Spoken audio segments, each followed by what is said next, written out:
A warm welcome, everyone, and thank you for joining from 5 continents and so many countries this series of webinars that gear you with actionable insights and tips and energy to lead at your best in this crisis. Over the first 5 webinars, we shared lots of practical tips and good practices for leadership in crisis time. And then 2 weeks ago, we started looking at the future, in fact, and the future of work. And we shared good practices about our new ways of working.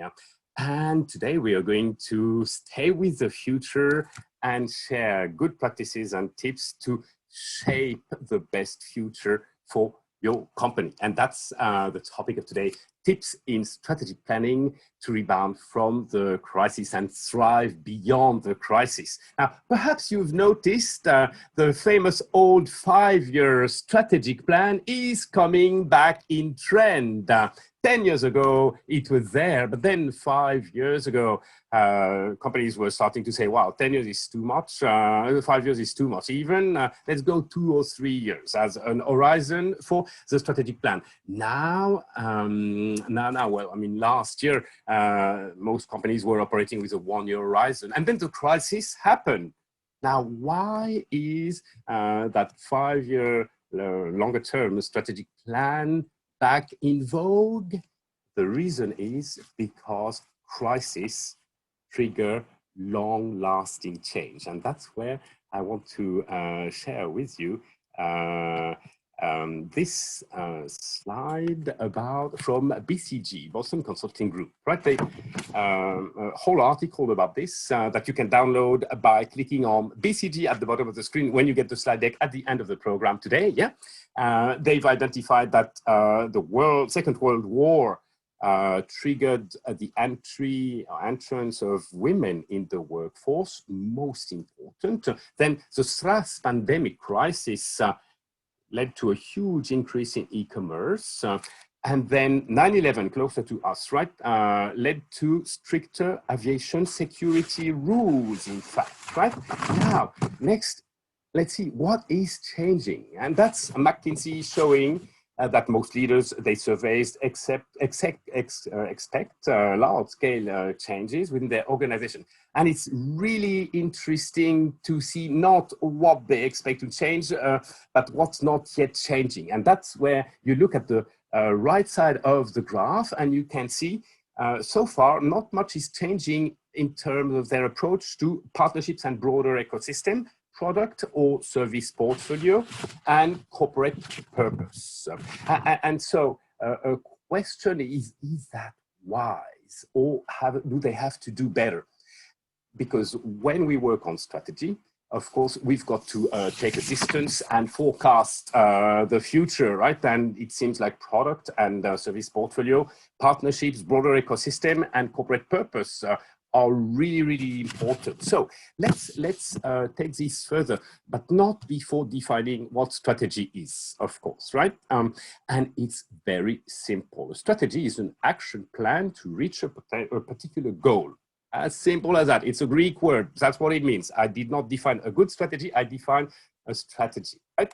And then, of course, it comes with a strategic plan that maps where the company is headed, the short-term and long-term targets, and then action that management will take to achieve outcomes. So a question for you now is, where are you at the moment in your strategic work for the years ahead? So that's where we're going to play like we did last time with the app menti.com. So I invite you to use the link that Teddy has put in the chat box, or to open on your phone menti.com and enter the code 7976729. That is 7976729.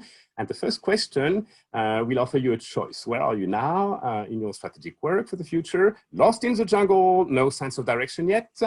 Or working on it and starting to see the way that you will go? Or all clear and we are on the way already? Thank you very much. So let me pop up on the screen the app so we can see where we are. And here we go. Just one more second. And I'm seeing results coming up. Again, menti.com, the code is 7976729. Where are you at the moment in your strategic work for the years ahead? By the way, there's no good or wrong, no good or bad answer, right?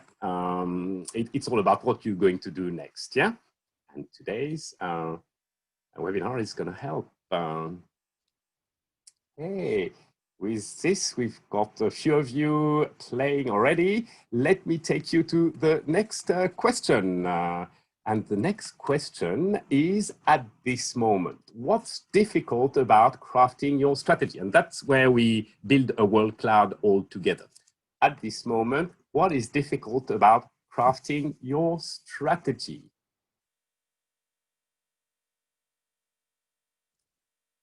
Menti.com, 7976729, and in the chat box you can click on the link which will open in your browser the game. I hope it works. It did very well last time. Let's give it. Here it is coming. All right, thanks everyone. Let's give it a bit more time.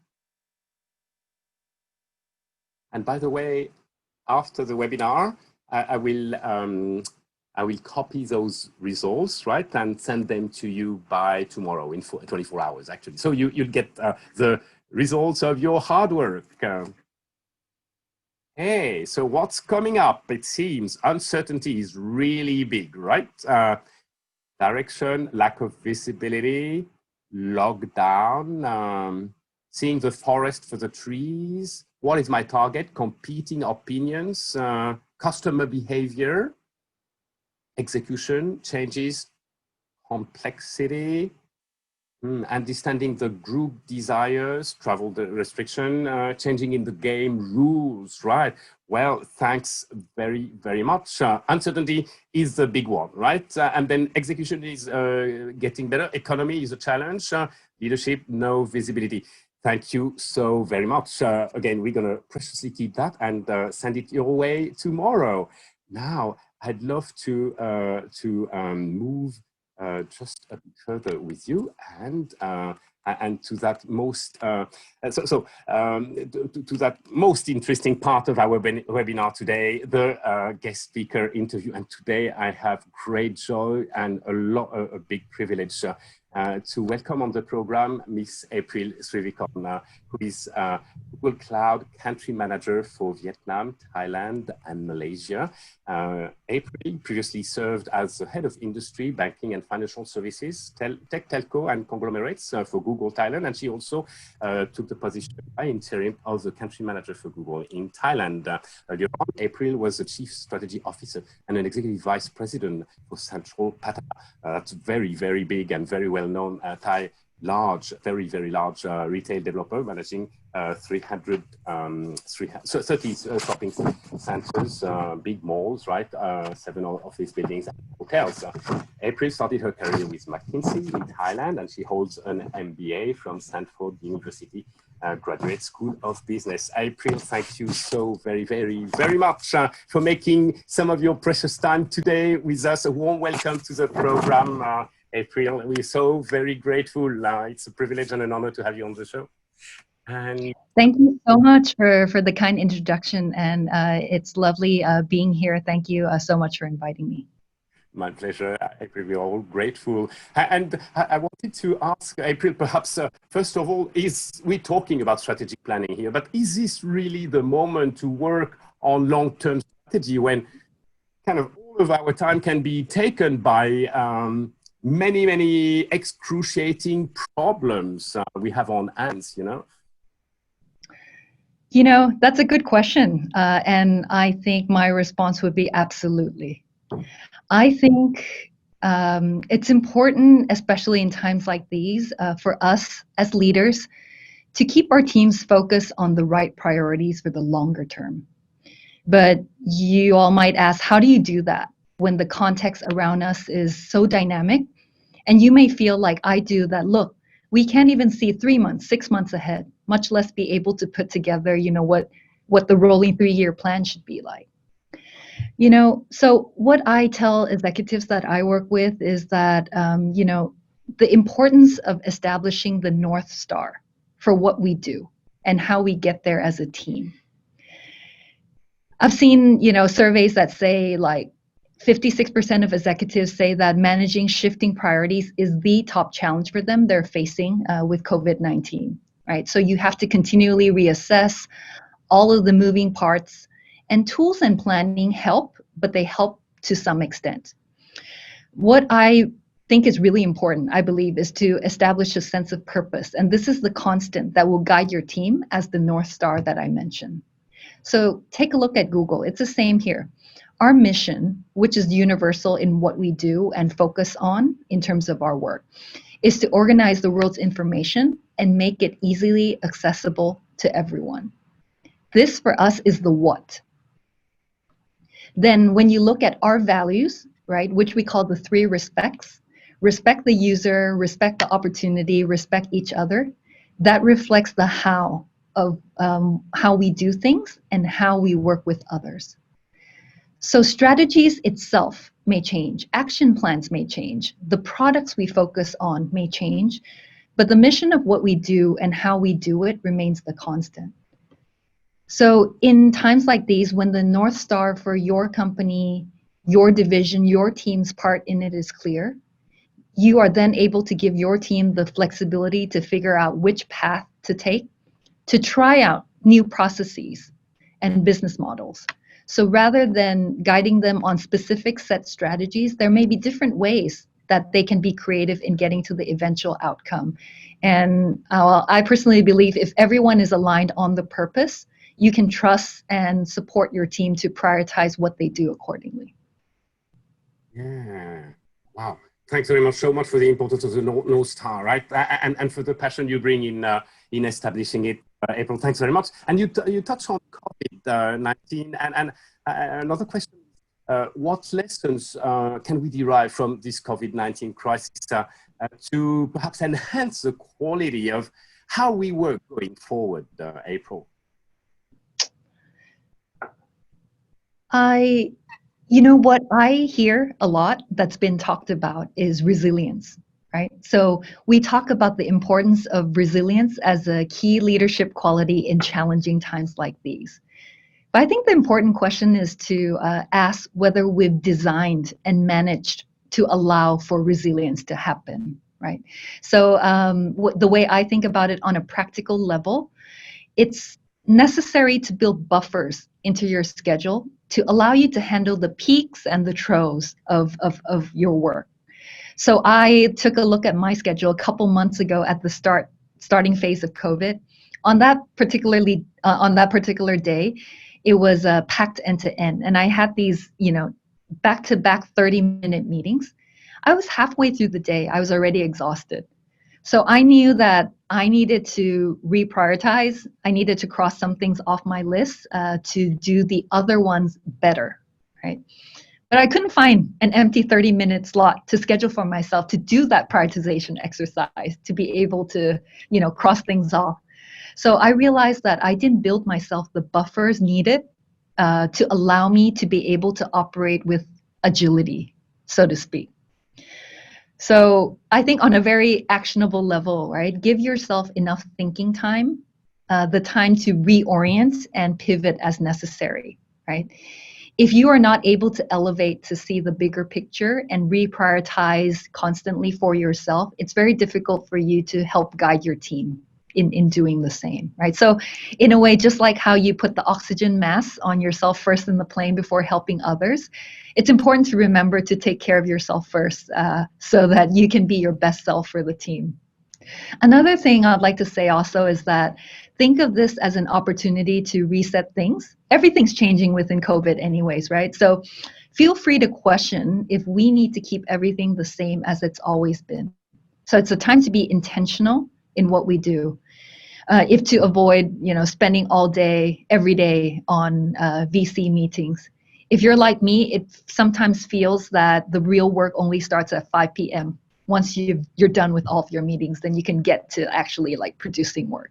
So take a long, hard look at what is necessary, what's working, and what's not. And just last week, we did a pulse survey within the team, right? And there was a request that said, look, why don't we try for a no meeting day to be designated in our calendars? And then we can, see if we're more efficient as a result, because it's a dedicated day where, everyone just gets stuff done, right? So that's something I'll try, and we'll see what we learn from that experiment. Yeah, great. Thanks very much. Many tips already, and I know you for an awesome leader, April. Any other tips perhaps for leadership in crisis time? You've given so many already, right? You don't have to, but just in case. Tips, right? I think it's important in these times to put an emphasis on supporting your team's mental health and well-being, right? And in a way, I feel that different approaches may be needed across the team. If there's one thing that I've observed clearly, it's that people experience change quite differently. So take our office, Google's Bangkok office was closed for 4 months, right, before we reopened. So when we sent out a survey on preferences for returning to office, showed both ends of the spectrum. So you had half who were excited to come back, the other half prefer to continue working from home. Some find the current arrangement much better. They appreciate the time that they've freed up not to have spend like 3 hours a day in traffic. And they suddenly feel like they have hours back where they can allocate to work, to family, to leisure as they would like.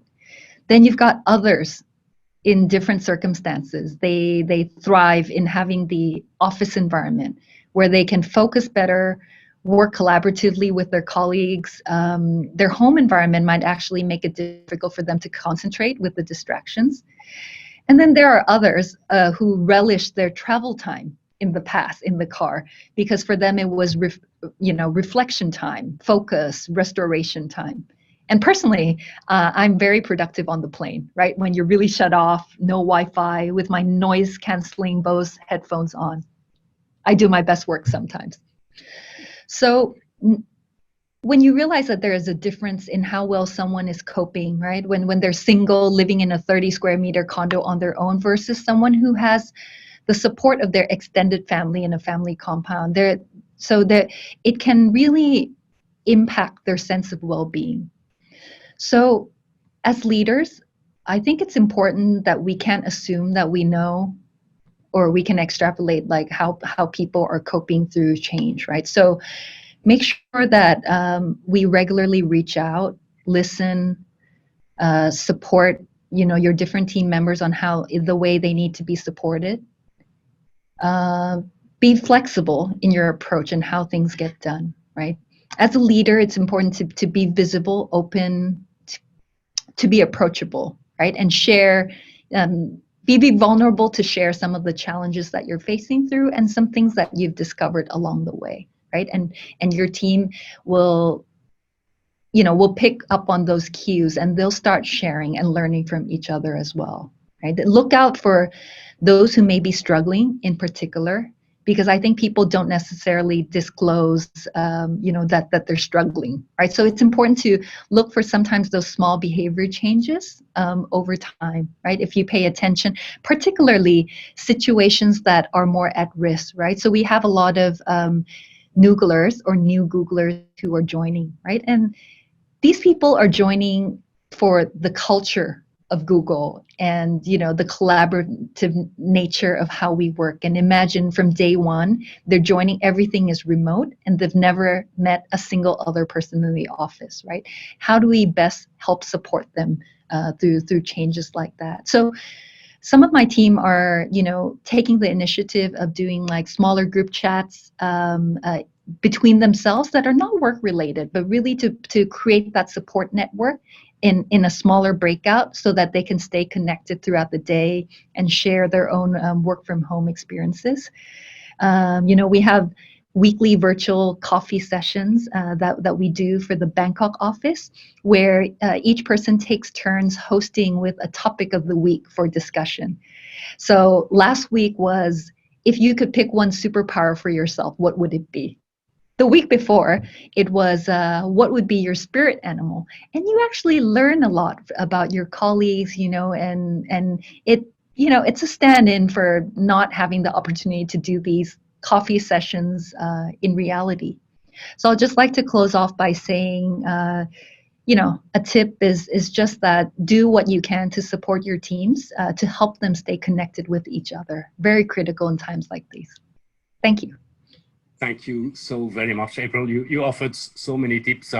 I invite everyone to watch again the video, because that was so very rich. Thanks so much, April. I'm going to share a few tips about strategic planning, and then we'll have our Q&A, short Q&A session, April. I hope you can stay with us just a little bit more. If you've got to go, of course, April, I'm more than understand how busy you are, right? All right. Yeah, I may have to leave in about 5 minutes, but feel free, if anyone wants to reach out to me from this group, please let JF know, and I'll be happy to share or respond to any questions. So then, thanks, April. We're going to check with Teddy, managing the program from behind. Teddy, would there be already a question for April in the Q&A session? Actually, we do. I'm so sorry, Miss April, just 5 more minutes of your time. We actually have one more question, and it's actually very important. So, Miss April, what do you see as important shifts in how large corporations use information technology? That's a good question. So big data, right? I think, a lot of corporations have taken the first important steps, right, when it comes to collecting data and cleaning data, right?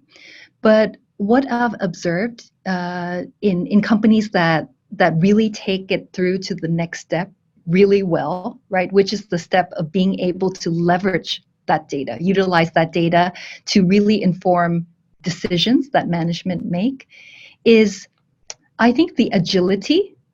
It's two things. It's agility, and it's a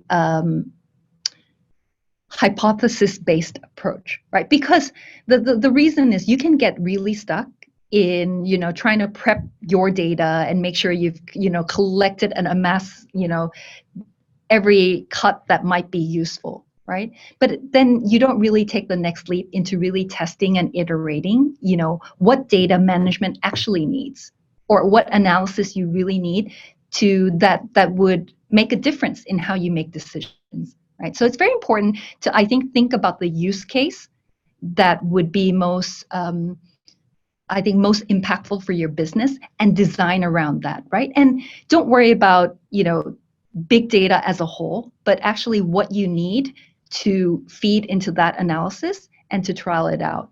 And it's important to start building early success within the organization of the role that big data can play, right? Otherwise, the culture never gets formed around utilizing data analytics for decision making. If you spend 3 or 4 years just trying to prepare everything for the eventual outcome, rather let's take small, nimble steps in getting to that point. Thank you so very much, April. There again, fantastic wisdom and powerful, and so well connected to shaping the future of the business, actually, which is all what this webinar is about. April, it's such a pleasure and an honor as well. Thank you so very much for making some of your precious time again today for us. Great appreciation. All the very best, April. Thank you so much again. Again, very happy to be here and to meet everyone. Sawadee ka. Bye. Sawadee ka. And with this, we're going to share a few strategic tools, basically, to help you develop and shape the future of your business. So I defined what strategy is before, right? And it's very simple. It's an action plan to go from where we are to where we want to be, right? Now, That's simple. What is not so simple at all is to define a sound strategy. And what is it about? Well, Michael Porter, you know, the author of the competitive strategy book, his 5 Forces, has said a sound strategy is a unique value proposition that unique as compared to other organizations, right? A different value chain, clear trade-offs, deciding what to do, what not to do. That resonates with what April was talking about before. Activities that fit together and reinforce each other, and also importantly, strategic continuity with continual improvement in realizing the strategy as much as that's possible. Now, crisis may create an exception for that. And McKinsey has said a good, sound strategy is an integrated set of actions designed to create a sustainable advantage over competition. So most strategy techniques are going to help us achieve the helicopter view, right? Take a distance above the business, look at what can happen next, right? Look at rabbit holes where we could be tempted to dive down. Look at potential competitive threats, right? That can all play along our way to the objective, in fact. And what I'd love to do is very practically share 9 must-dos in strategic planning. I've gleaned over the years, you know, my last corporate job was VP strategy for a big multinational company. And so I did learn the rope, made mistakes and learned some lesson. So the first one is define your vision in a very concrete manner. And a template for that would be by 2025, for instance, we are this, we do that, we have those results, right? And we are is really linked to the purpose that April was talking about earlier on, right? We do is a description of your mission, if you will, and we have are the results. I'll give you a concrete example about that just a bit later.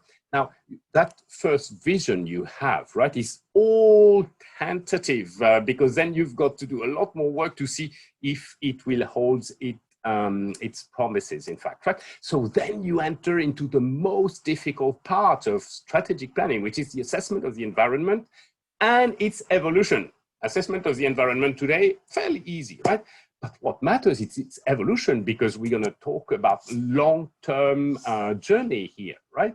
So to not be overwhelmed by the difficulty of predicting the evolution of an environment, I recommend two things. The first one is super basic. It's called PESTEL factors, where PESTL stands for political, economic, social, then technological, environment, and legal. And we'll come to that.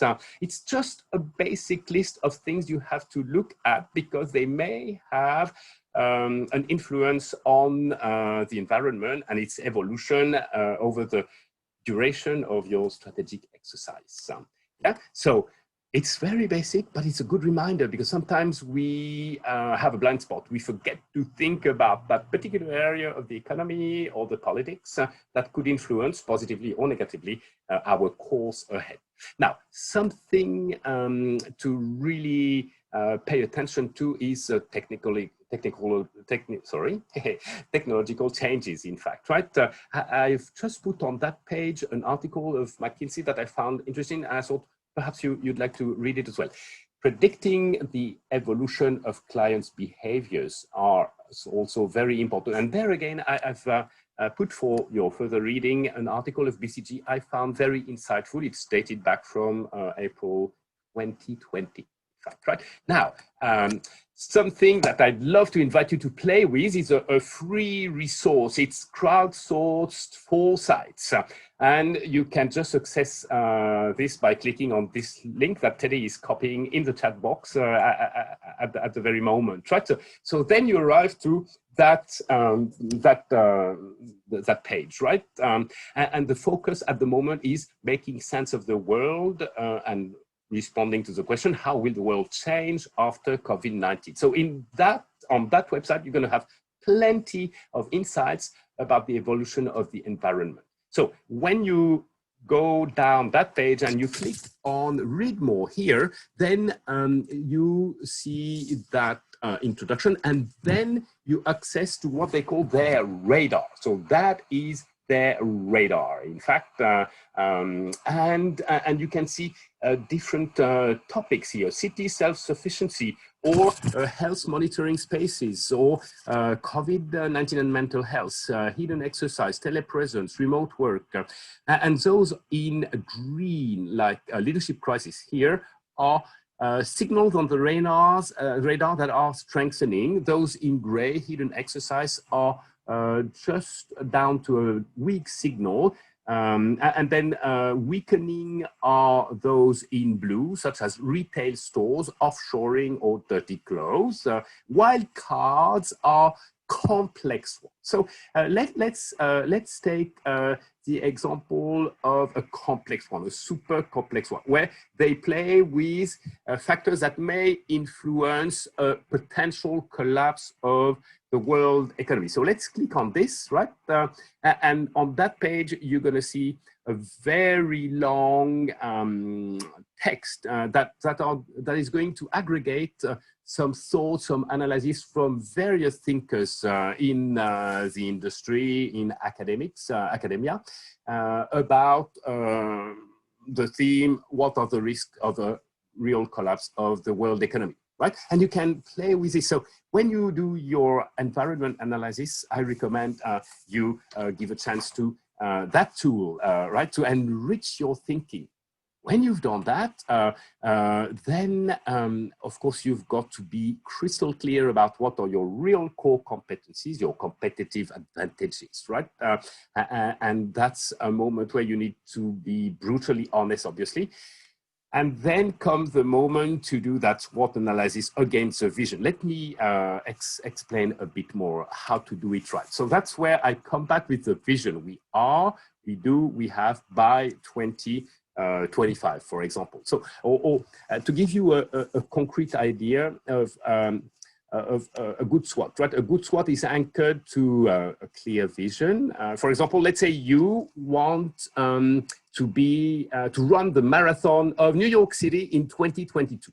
So your vision is going to be, by 2022, I am a very fit runner. I do intelligent exercise, and I have the capability to run successfully the New York City Marathon within less than 4 hours, right? So that's a clear vision. And we can do an analysis of your current strengths, weaknesses, threats, and opportunities versus that vision. Whereas if we do a SWOT against just you, right? Your SWOT, that would be meaningless, yeah? Now, so always a SWOT against a vision, as basic as it is, we must not forget that, right? And second tip, very, very important, is exploit the SWOT analysis to the maximum. So basically what I'm recommending here is you do it twice. Once you've completed a first take at the strengths, the weaknesses, the threats, and the opportunities, you go around one more time and you look at strengths and you ask yourself, how can we leverage those strengths further to create more opportunities for us? So you look at the weaknesses and you think, how can we perhaps decrease those weaknesses, right? Or convert them into a strength, right? You look at the strengths, threats, and you ask yourself, how can we mitigate or avoid any risk related to them? And then you come up with many more ideas that all go into the opportunities box, right? And you're going to end up with a very long opportunities list. And I'm going to come back to that. But just before, I want to say this is, so the opportunities are going to be the menu of actions you can choose to build your strategy. That is what it is, very precious, right? I just want to say that this process from vision to SWOT is iterative, of course, right? You go around and fine tune and disprove some ideas and prove some new ones, right? It's iterative. And then you come to this long list of opportunities and you've got to make a choice, right? Trade-offs, like Michael Porter said, right? Make decisions. What are you going to bet the farm on, right? And so that's where you really decide what will be your priority goals for your strategy, right? And then you're going to make a choice according to some criteria for selection, right? It could be urgency or cost or feasibility, or it could be importance or impact, or whatever criteria you're going to find the most important, right?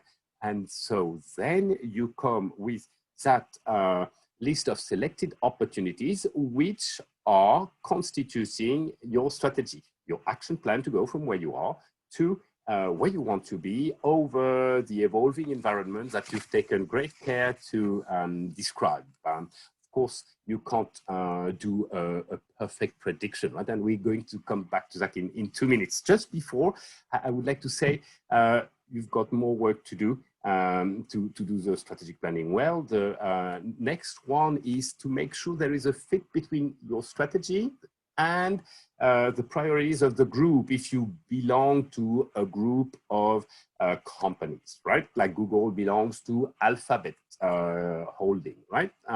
Probably some of you are in businesses that belong to a group. There needs to be some alignment between your strategy and the group's, otherwise the group will not support it properly, right? You need to be clear which resources you're going to need, right? And make sure you get them, obviously.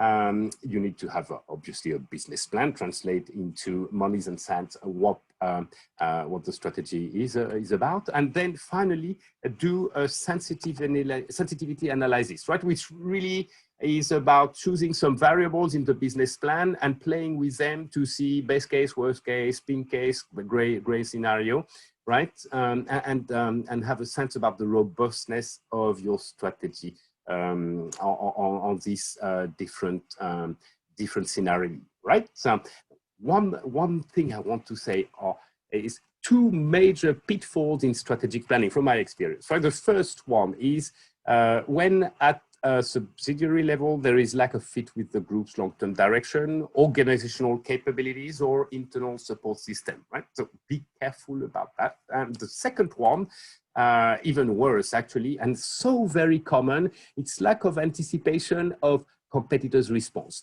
So many companies are going to have a great idea and come up with a very aggressive strategy to take a lot of market share and underestimate the response of competitors. And then, of course, competitors are going to be very hurt and respond very, very aggressively. And that is going to beat the assumptions we had made, and then everyone is going to lose big time, in fact. So take time to anticipate the possible competitors' responses and make sure that your strategy will not lead to doomsday scenario where you and them are just losing big time. The last point I'm making on this slide, of course, is lack of anticipation of big changes in the local environment. Yeah, we spent some time on this most difficult part of the work. Yeah. Now I want to say that there is a test that's from McKinsey that you can play with to assess your strategy's robustness. So I'm not going to go in all details. I'll just perhaps comment on a couple of those questions they ask you to test how robust your strategy is, right? The second one is, does your strategy tap a true source of competitive advantage, right? That's really important, because if it's not the case, if competitors have that same source of advantage more or less, then, well, it's not an advantage for anyone anymore. And if your strategy is built on it, then it's going to be like a sand castle, right? Another one I'd love to comment about is, does your strategy rest on privileged insights, right? Do you know some things that your competitors do not, and you're sure about that, right? If that's the case, then it's good. If it's not the case, then what is going to happen? Most likely, you're going to see your strategy going to the market, you're very happy about it, and then, wow, surprise, surprise, you see the competitors are just deploying exactly the same strategy, and that has a kind of a canceling effect on both, right? Why?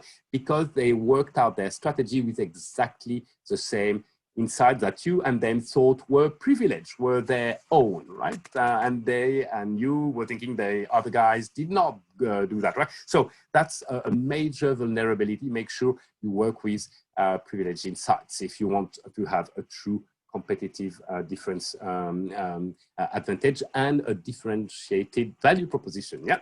One more I'd like to comment on is number 9. Is there internal motivation to act on your strategy? And that's so very important, right? If you have a genius strategy, but then the level of buy-in in the company is really very low, then there will be no energy to act on that, right? April mentioned the importance of having a purpose, having a North Star that everybody buys in, right? So everybody is going to pull their way to support the progress. That's something really important. Yeah.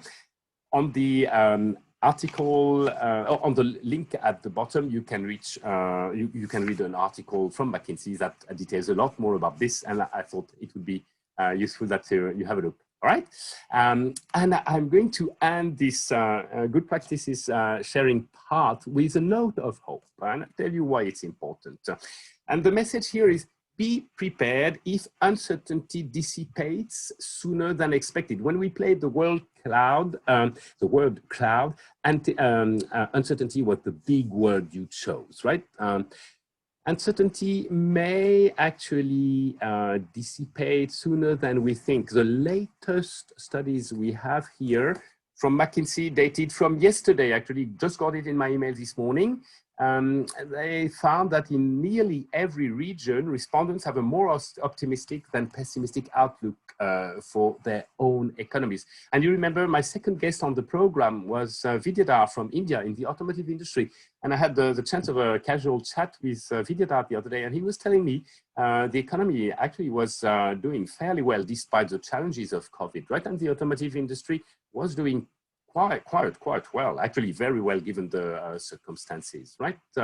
So I'm concluding with this note of hope to really also convey the message that hope is what kills crisis, right? Because hope is what compels investors to put out their money in the economy again, because they hope that it's gonna grow again, right? So we've prepared for the worst.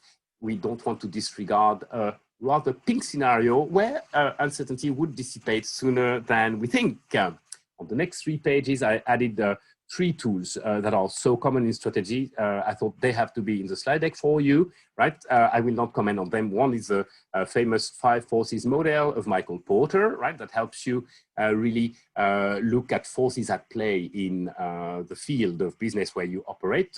Note that there is a 6th force that Michael Porter designed later on, and it's about what he calls complementers or governments, right?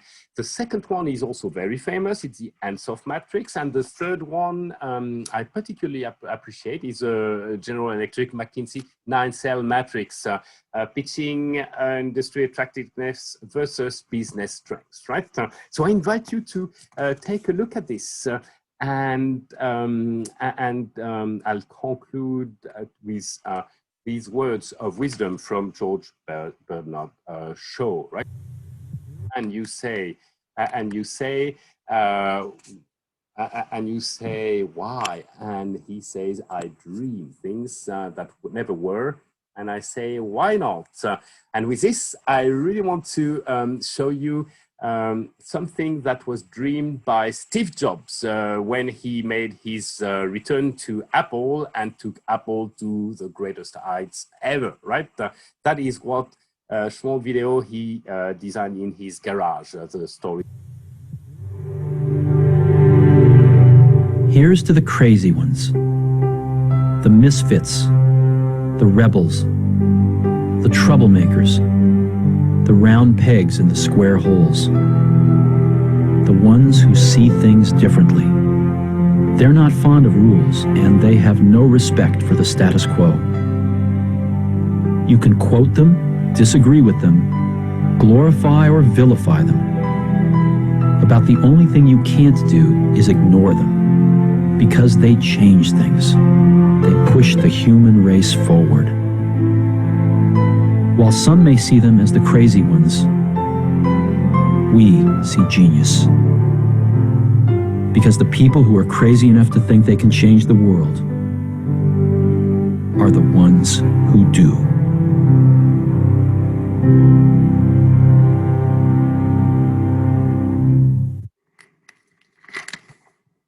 And so if I would invite you to do just, to allow yourself to do just one thing as you work on strategy is allow yourself to be a little bit crazy, right? And believe that you can change things, you can change the world in well, the world around you, right? With this, we come to the Q&A time.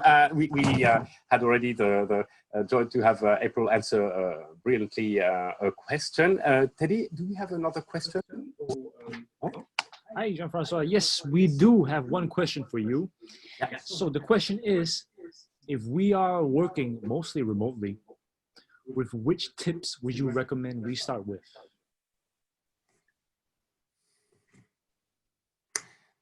Okay, I'd say what you can do remotely is you watch Mavericks.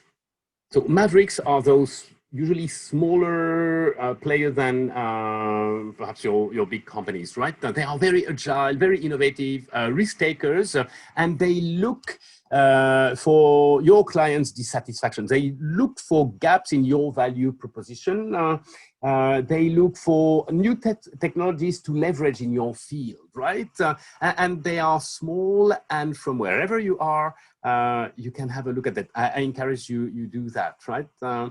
And again, the other point would be just unleash your imagination. And in 4 weeks' time, we'll have a webinar on artistry in leadership. And that's will be quite a bit about how you can bring in more of your imagination in the way you lead and the way you lead your business across the crisis. So we have a lot of fun at that stage, so I'll tell you more back then. And I guess with this, we coming to the end of the journey because I'm very late again. I disappointed you on my poor time management. I do apologize. Just want to cover a few things with you. Of course, I owe you a recap, right, of the main points of today. So here we go with them. First, play with those 9 must-dos in strategic thinking, right? Really enrich your assessment, evolution analysis with this resource, free resource I recommended. Do get help from the PESTEL factors, right? Leverage technological changes, predict clients' behavioral shift, and future platform will help. Do your SWOT analysis against your tentative vision and do it twice to squeeze in even more opportunities. And then keep in mind those major pitfalls in strategic planning I mentioned.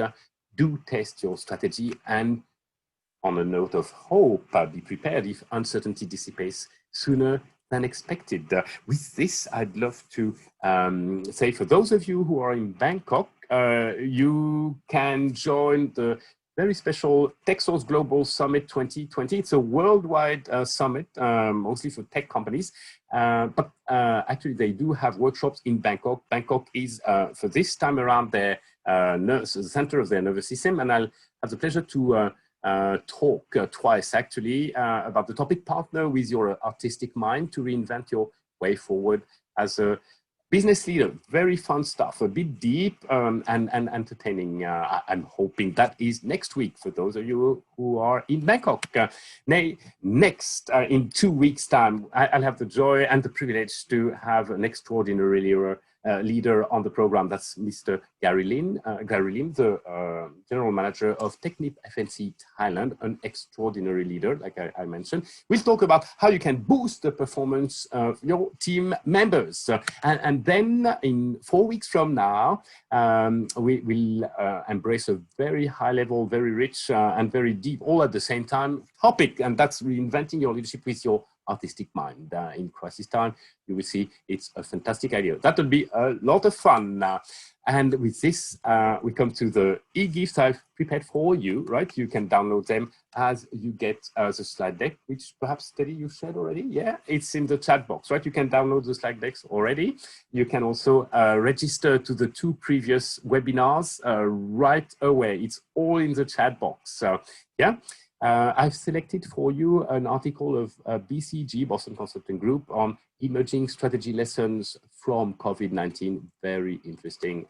Another one from them as well about sensing and shaping the post-COVID era. And then from McKinsey, 6 problem-solving mindsets for very uncertain times. Very insight-rich, worth the read. And finally, 10 decisive actions to emerge stronger in the next normal from McKinsey again. And with this, couple of quotes for your reflection.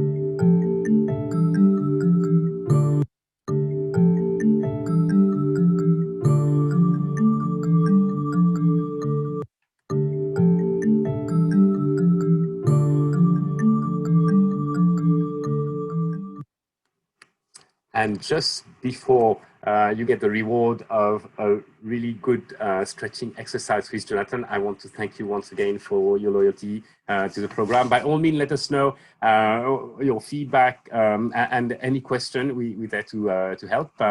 And with all gratitude, I want to wish you all the best. Continue to unleash your very best in this crisis and grow and to take good care of yourself and your loved ones. And with this, I'm going to hand it over to Jonathan for the fitness session. All the best, and thank you very much, everyone, again.